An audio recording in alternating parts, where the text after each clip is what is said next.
Amigos são paulinos, o meu boa noite para todos vocês. Pessoal, segunda-feira, depois da manhã, ou melhor, agora pelo horário já são meia-noite, meia-noite e 15 já. Então, hoje já terça-feira. Então, amanhã o São Paulo pega ou vai ser pego. Eu acho mais fácil ser pego pelo Flamengo lá no Rio de Janeiro. Ao que tudo indica, ainda com o técnico Carpini no comando da equipe, o Carpini que hoje treinou a equipe, né? Treinou a equipe com a presença de vários personagens, de quase toda a diretoria do São Paulo Futebol Clube, inclusive o presidente estava lá no treino, sentado lá no banco, todo mundo taciturno, todo mundo meio esquisitão assim. Bom, o que se comenta aí, o que se comenta é que o São Paulo, depois do jogo do Fortaleza, o São Paulo não teve mais contato com o técnico Carpini, só vindo a tê-lo hoje no dia do treino. Me parece que alguns jogadores, pelo que eu ouvi um comentarista dizer, que não me lembro o nome agora, diz que alguns jogadores entraram em contato com o Carpini para dizer aquele papo de tamo junto, né? Essas coisas assim, né? Mas a grande verdade é que o Carpini já é um moribundo, né? Ele é um morto-vivo dentro do São Paulo. E algumas pessoas que hoje estavam lá na Barra Funda, alguns conhecidos meus que eu tenho lá dentro da Barra Funda, hoje me disseram que praticamente ele passou o dia isolado quase que dos demais. Já não tem mais aquele papo, aquela resenha. O time tá vendo, agora os próprios jogadores começaram a enxergar que parece que não vai ter jeito não, né?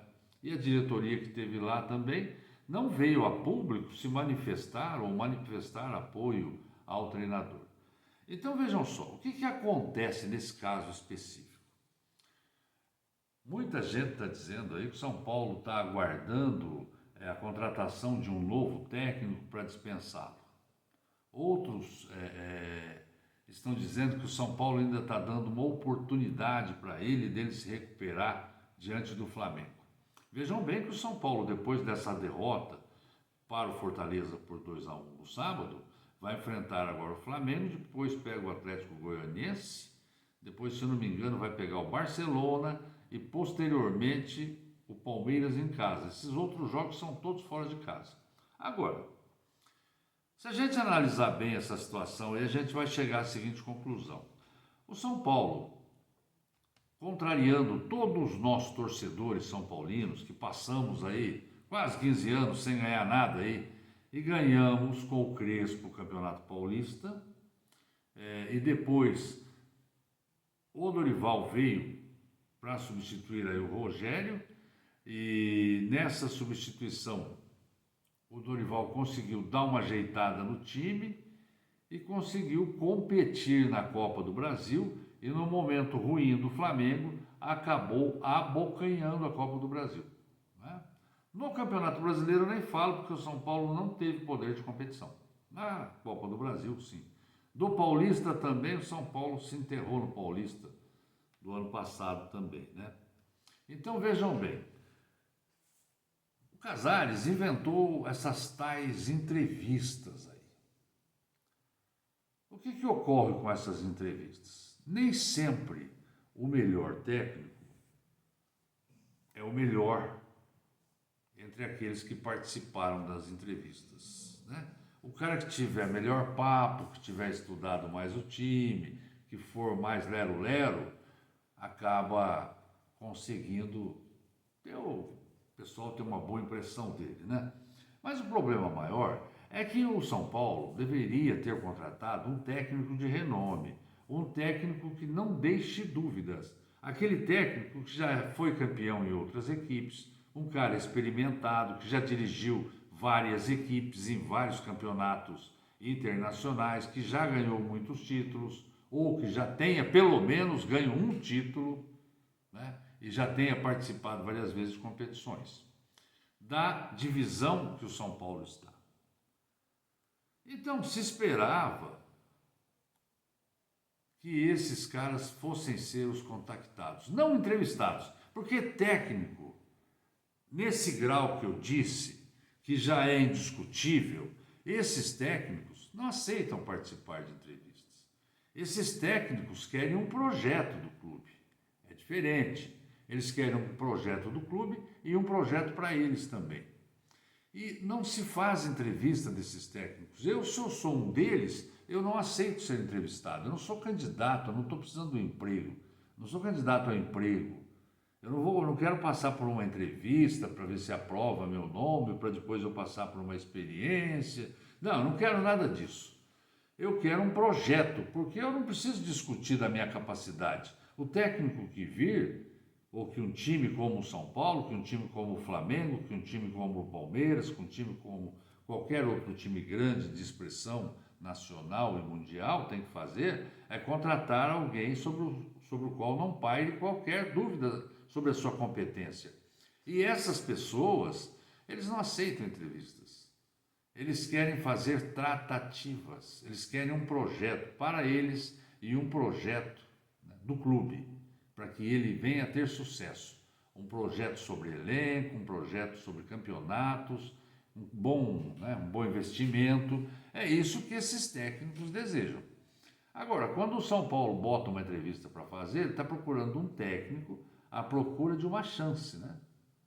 Ele está procurando um técnico que aceite qualquer orçamento que ele tiver. Um técnico que aceite os jogadores e as imposições que ele quer fazer. Então, são coisas completamente diferentes. Com esses outros treinadores, o São Paulo teria que negociar essas situações todas. Agora, com um outro entrevistado que tem que ser aprovado por eles ali, o camarada tem que aceitar as situações impostas pelo clube. E nem sempre o clube tem razão naquilo que ele exige, né? Nem sempre.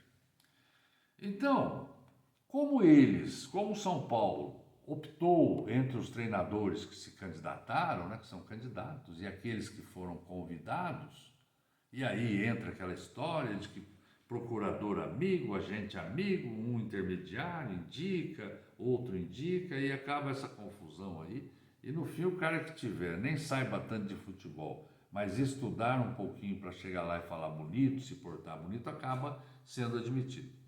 E foi o que aconteceu, optaram pelo inexperiente, um camarada que, como eu já disse, nunca dirigiu em qualquer oportunidade um time na Série A do brasileiro, né?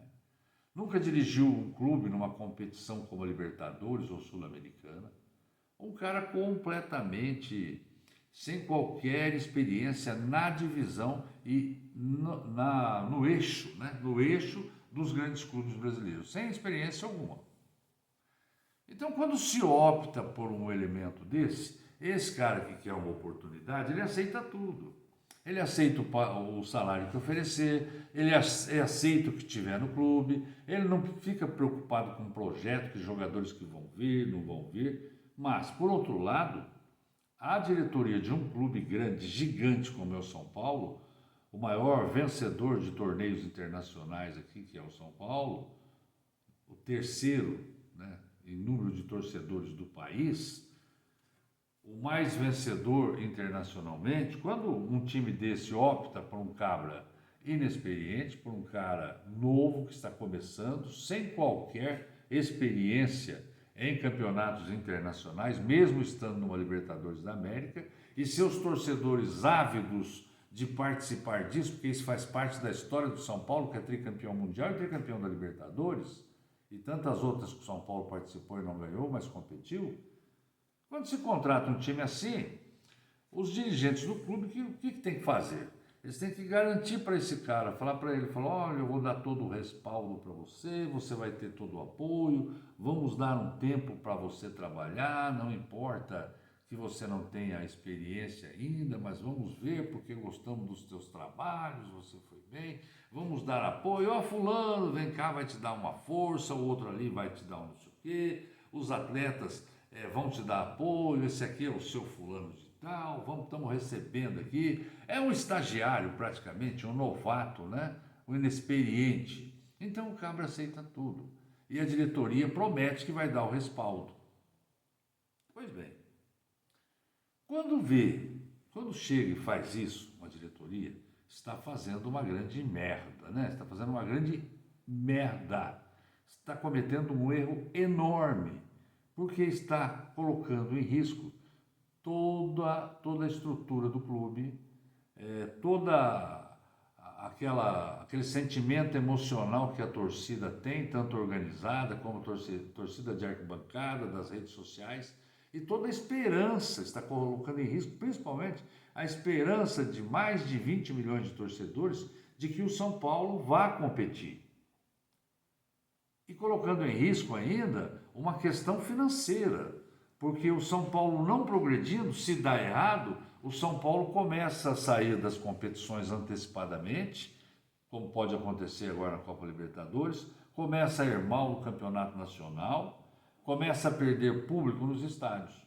Então, isso foi uma grande tolice que fizeram toda a diretoria de São Paulo. Eu me recuso até agora a acreditar que será que ninguém dos 4, 5 que contrataram, que foram envolvidos diretamente nessa contratação, será que ninguém parou para pensar que um camarada inexperiente não ia conseguir levar o São Paulo? Ele está habituado à estrutura de time pequeno, ele está habituado a conviver com os problemas, até mesmo com as críticas de uma imprensa que dá a mesma dimensão nas críticas do tamanho do clube que ele está.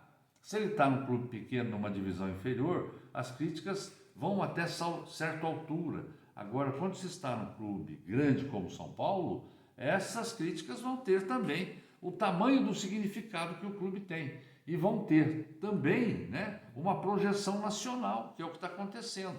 Então, hoje, o Carpini se encontra numa situação de morto-vivo dentro do São Paulo, porque ele está vendo que aquele apoio que ele tinha está sumindo pouco a pouco, a diretoria se isolando dele. Era para ter acabado o jogo no sábado e a diretoria está lá, um diretor sentado do lado dele, falando, não, o trabalho vai ser mantido e nós vamos continuar assim, o treinador está mantido. Ou, hoje ter vindo a público, logo pela manhã, já ver o nosso presidente Casares, que gosta tanto de redes sociais, se manifesta tanto nas redes sociais, já devia ter vindo a público, dado entrevista pelos youtubers, que ele sempre dá os puxa-saco dele, né? Dizendo o seguinte, olha, tá mantido, tá bonitinho, vai ficar aqui, não tem jeito, nós arriscamos, vamos dar apoio para ele. Poxa, seria o que se esperaria dele, né? Eles não querem fazer isso porque já chegaram à conclusão que fizeram a tal M, né? Que fizeram errado, fizeram bobagem, que não pensaram direito, que foram precipitados, que quiseram economizar onde não devia, porque se tem um elenco milionário, não pode querer não gastar com o treinador. Então agora o que eles estão fazendo? Eles estão, já viu aquela história que você vai dar corda para o cara se enforcar? Eles estão fazendo isso. Estão fazendo isso com o Carpini. Eu fico até com dó, porque o Carpini é um menino, ele não tem estrutura para isso, ele está acostumado com outra coisa, está acostumado com um clube que tem lá, num jogo lá, 70 torcedores, 100 torcedores uniformizados. Ele vem do interior de São Paulo, aí, das equipes do interior de São Paulo, dirigindo equipes do interior de São Paulo, foi lá para o Juventude, mas ele não tem ainda capacidade para dirigir um time grande, nem passa perto dele a capacidade. Existem muitos outros, muito melhores e mais experientes na própria Série B, onde ele estava. Então, agora fica aquele problema. Eles prometeram que iam dar apoio, a imprensa tudo viu eles falando que ia dar apoio para a competência do rapaz, que ia dar apoio ao Muricy, ia dar apoio, que o Júlio Casares ia dar apoio. E agora o que acontece? Poucos jogos aí, 15 jogos, ou 14, 15 ou 14 jogos, 16 jogos se não me engano, e já querem mandar o cara embora. Então fica aquilo que o Casares outro dia disse numa entrevista aí, numa faculdade aí, ele disse o seguinte, falou, a gente não pode mandar um técnico assim tão cedo embora, com poucos jogos que a própria imprensa fica falando, vamos ver jogo a jogo. Então o que eles estão fazendo agora? Eles estão dando corda para ele mesmo, né? ir embora. Por outro lado, o Carpini tem o seguinte, ele assinou um contrato agora com 500 mil por mês, acredito eu que eu ouvi isso daí. 500 mil por mês, ele já está aí há alguns meses aí, então ele vai querer receber os direitos dele, a multa contratual, vai querer receber as férias dele, o 13º, né? Sobre esse valor. Quanto mais tempo ele ficar, e não vai pedir demissão para perder, né? Para perder alguns direitos que são inerentes ao pedido de demissão. Eu espero, pelo menos, que o contrato do São Paulo tenha sido feito nesse sentido, né? Que todos são assim.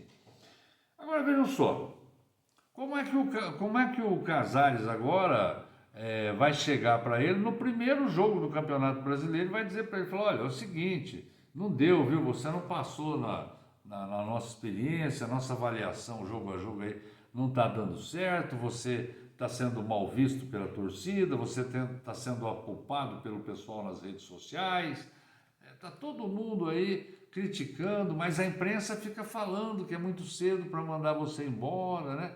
Que é muito cedo e tal, mas não tem jeito, rapaz, nós vamos ter que mandar você embora. Então ficou sem cara para eles. Então o que eles estão falando? Estão deixando, né?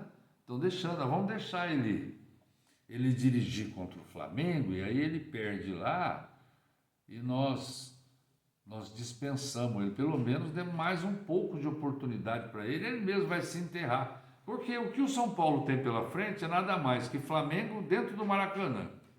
O Flamengo não perde lá um tempão.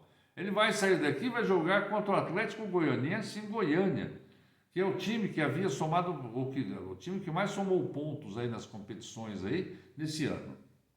Deu um trabalho para o Flamengo, se não fosse o Bandeirinha lá fazer o serviço para o Flamengo, o Atlético Goianiense tinha vencido o jogo, porque foi expulsão indevida, pênalti que não existiu, tudo para o Flamengo sair de lá vencedor. Infelizmente, né? O Flamengo é desse jeito.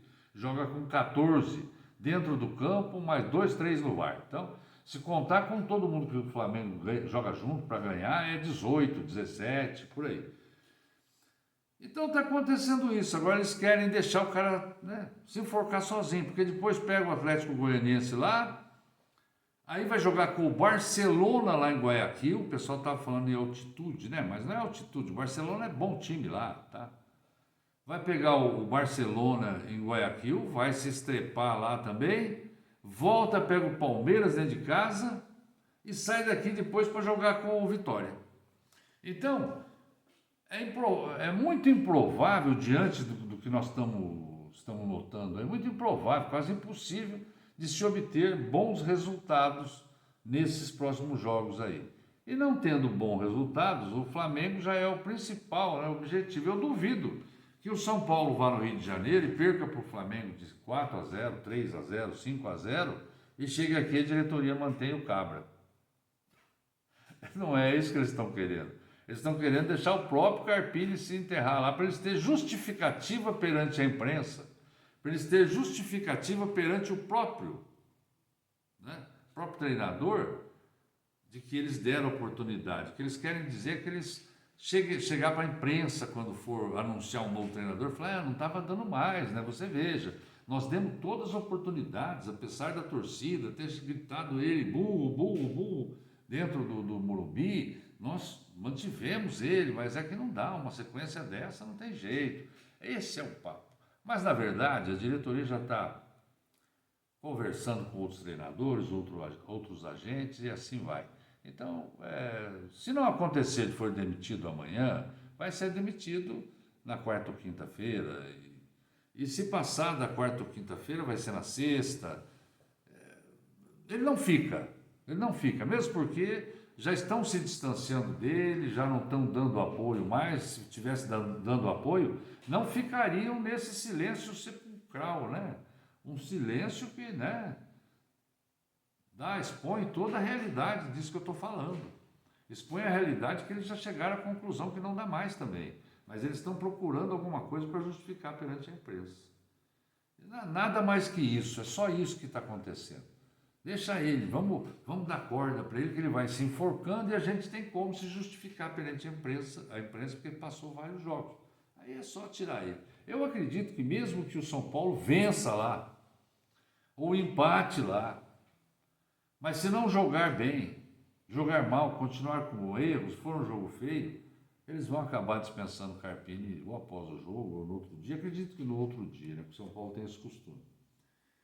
Sobrevida, pode ser que ganhe uma sobrevida aí, mas eles estão fazendo tudo isso porque o São Paulo vai jogar todos esses 3 próximos jogos aí fora do Morumbi.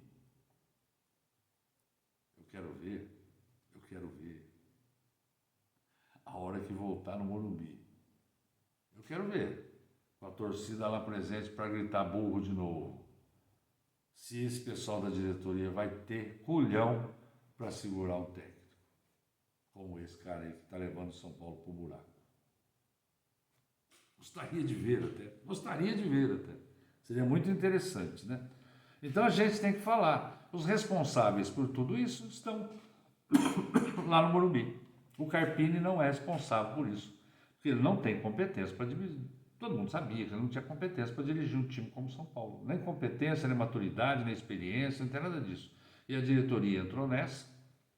Então, eles sim, os diretores, o Muricy, que disse que deu a última palavra, é que incompetência, hein, Muricy? Eu nunca pensei que você fosse capaz de ser incompetente assim, né? O Muricy, o Casares, outro incompetente, hein? Com tanta gente aí para pensar um pouquinho nessas coisas aí, né? Com um time na mão, né? Extraordinário, de valores de folha de pagamento, põe um técnico desse daí. Então, os culpados de tudo isso chamam-se Casares, Muricy, né? Belmonte, esse povo da diretoria aí, todos eles. Esses são os culpados. Mas o Cabra vai embora sim, né? Mas está trazendo para nós, torcedores, olha que encheção de saco, hein? Quando a gente esperava um pouquinho de competência da diretoria, porque vinha fazendo um trabalho razoável, acontece um troço desse para pôr tudo a perder. É por isso que a gente fala, né? O São Paulino não tem um dia de paz. Não tem um dia de paz. Sempre eles inventam, aparece alguma coisa para atazanar a vida do São Paulo. Gente, boa noite para vocês. Fica para amanhã ou depois uma live aí. Eu iria fazer hoje, mas como eu disse, tive problema no equipamento. Vamos tentar resolvê-lo para a gente voltar a fazer live. Tchau, gente. Tenham uma boa noite, um bom dia já, né? Porque adiantado da hora, já são 00:45, ou 40 e pouco aí. Então vamos desejar a todos vocês um bom dia e que amanhã a gente ganhe de novo. Não é porque eu não quero o Carpini no São Paulo que eu não quero que o São Paulo ganhe, né? Quero muito que o São Paulo ganhe do nosso ex-freguês, o Flamengo. Gente, boa noite para vocês, um bom